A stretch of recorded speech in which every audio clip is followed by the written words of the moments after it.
tayo po ang nag-move para magkaroon ng reorganization sa Sangguniang Bayan ng Lingayen na kung saan ay inayunan naman ng lahat ng mga councilors.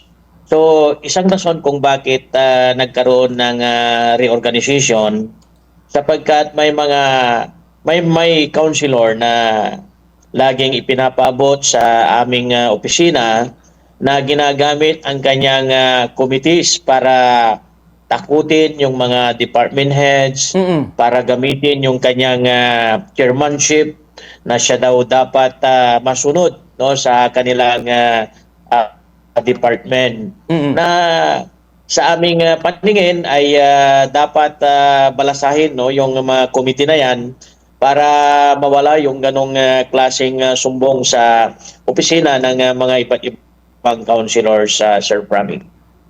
And right now, kamusta naman po yung reorganization? Lahat po ba ay pumabor po sa bagong committee chairmanship? Kasi nagkaroon po tayo ng botohan with that. Councilor Ramos, sir?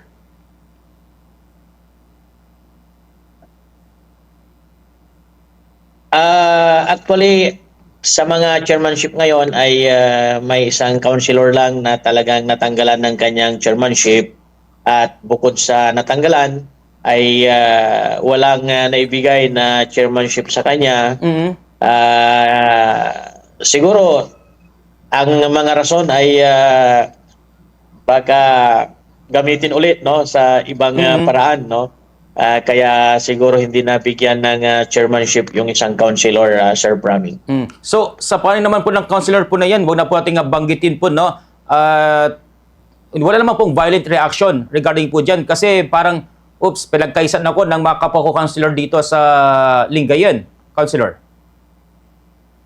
Nung kasagsagan ng motion at saka votation, wala namang nakitang hindi magandang reaksyon no kundi nanahimik lang pero nung pagkatapos ng sesyon ay marami ng paputok lalo na yung mga kanyang staff na pinagkaisahan daw namin at ginagawa lang daw niya ang tama no pero sa dami ng sumbong Sir Prami at marami talagang nagagalit no sa kanya. Talagang kami po ay nagpursige na balasahin yung mga committees no para hindi mabahidan ng ganong klaseng leadership ng isang councilor, Sir Prami. Yes. So, Councilor Jonathan Ramos, sir, ibig sabihin para magkaroon lang po tayo ng mas magandang daloy po or ay yung integridad ng ating pong SB ay andyan pa rin na wala pong, kasi may narinig po tayo na parang kung may mga problema, ipapatawag sa Sangguniang Bayan, kakwestiyonin, halongkatin kung ano po ba yung mga department heads kung hindi po sumang-ayon sa council po na yan, Councilor.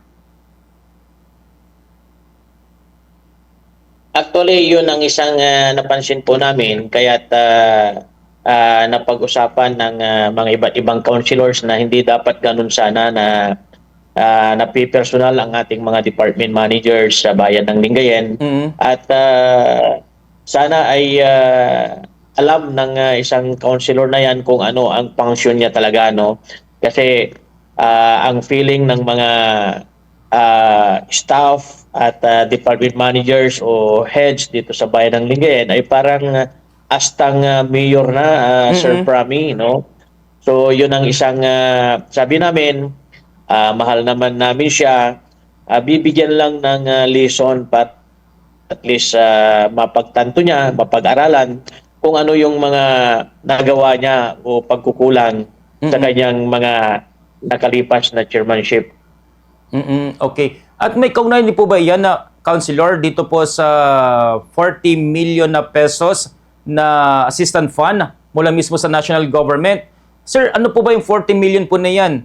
Na yan po ba yung ibinigay po ng Malacanang sa LGU? Kasi nga po dito po sa usapin po ng tinatawag po natin na dahil po dito sa nasalanta or tulong po iyan na Councilor Ramos, sir? Sir, medyo mahina yung ano po yung ulit yung inyong tanong? Yes po. And Councilor Ramos, sir, ano po yung 40 million na pesos po na pinag-uusapan na which is ay binibigyang diin po yung po nga pagbibigay lang po ng bigasa? Ah, totoo yan, Sir Prami, na kung saan ay isa sa staff niya na sinasabi na siya daw ang nag-preside na about dyan sa 40 million na ibili ng bigas. Mm. So, hindi, unang-una sa lahat, hindi yan ang kagustuhan ng ating mahal na Mayura